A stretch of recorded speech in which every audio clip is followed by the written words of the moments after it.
Ассалаумалейкум, құрметті Атырау әуесқой балықшылары. Әуесқой балықшылардың қазіргі сұрақтарына бүгін нүкте қойып айтатын боламыз. Түнде аулауға бола ма, болмай ма, түнде неге мұзға шығуға болмайды, неге штраф салып жатыр деген сияқты мәселелерді өткенде мына ДЧС-тің бастықтарымен кездесіп, мынандай бір үлкен тармақтар, мағлұматтар бәрін алып бірге сөйлесіп көзбе-көз жаңағы көп нәрсені біліп алдым.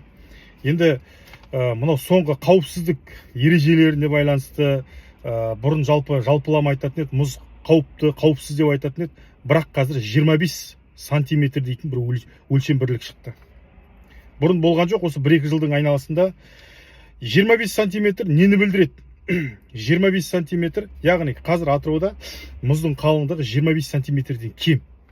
Егер 25 сантиметрден кем болатын болса, күндізгі уақытта, кешке дейінгіден айтып отырмын, күндізгі уақытта, күндізгі олсын, түнгі олсын, жалпы бірақ қазір айтамын, күндізгі уақытта 25 сантиметрден кем болатын болса, онда сіз, яғни міндеттелесіз, жилет кию керек, ысқырық алу керек, құтқару шилтсі, құтқару кеудешесі диаметр 11 мм кем емес, ұзындығы 12 метрден кем емес, арқан алып жүруіңіз керек.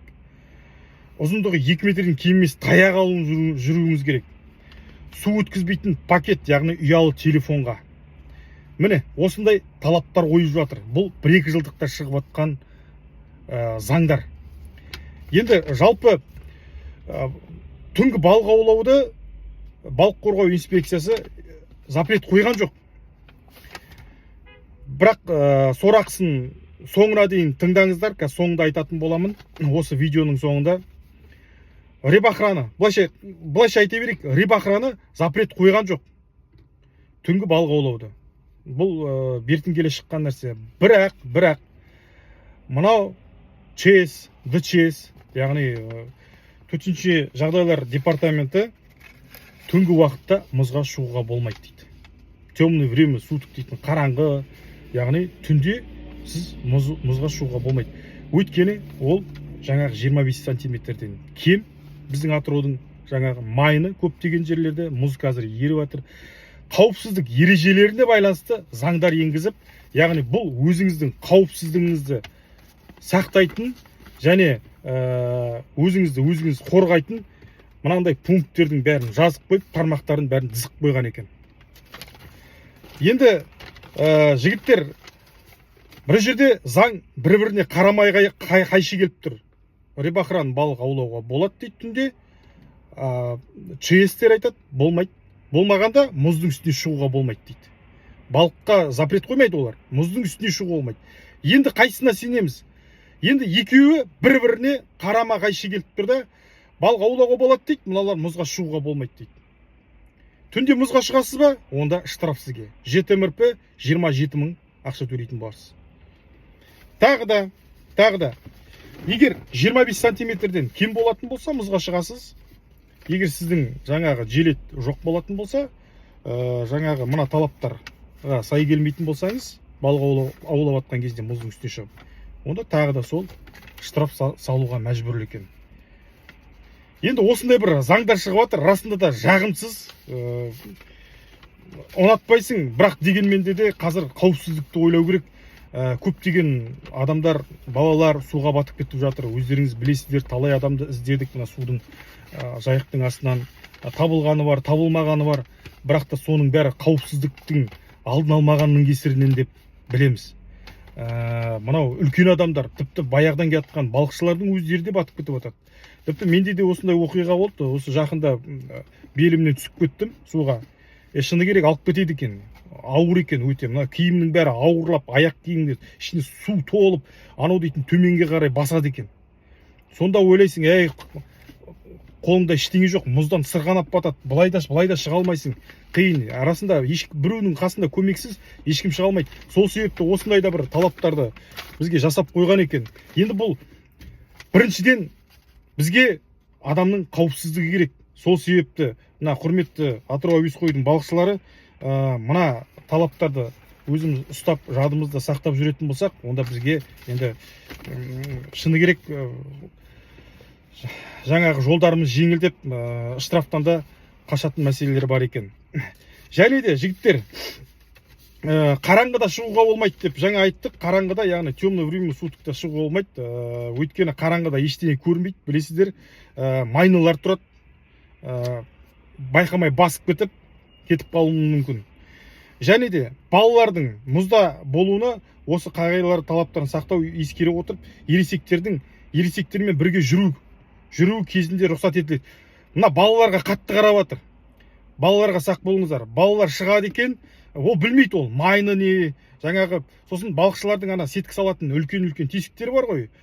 Ол қатып тұру мүмкін, балалар білмейді, басып кіріп кетуі мүмкін тағы да. Осы балаларды қатаң қарап отыр қазір дейді. Егер балдарыңыз оқыс жағдай болып қалатын болса балаларыңыздың, онда бүткіл ол баланың ата-анасы, жаңағы жергілікті полиция, ана жердегі ЧС-ің бар, тіпті күндіз болсын, не болсын, мұғалім бәрі кіріп кетеді ана ішіне, бар ғой. Өте қатты қарап отыр балаларды. Сосын жаңағы біздің енді Атырауда жүрегі жұтқан жігіттер бар, шыны керек, өзіміз де сондаймыз. Бірақ дегенмен де мына майны бар ғой, майының қасына жақындап, сол жерден спиннинг лақтырып тұратын жігіттер де бар. Оны жасырмаймыз. Оларға да штраф қарастырып қойған екен. Егер сіз майының қасына жақындап, сол жерден балық аулап, я болмаса мұздың үстінде тұрып спиннинг лақтыратын болсаңыз, 27 000 теңге ақшаңызды дайындай беріңіз. Штраф. Бұл да штраф.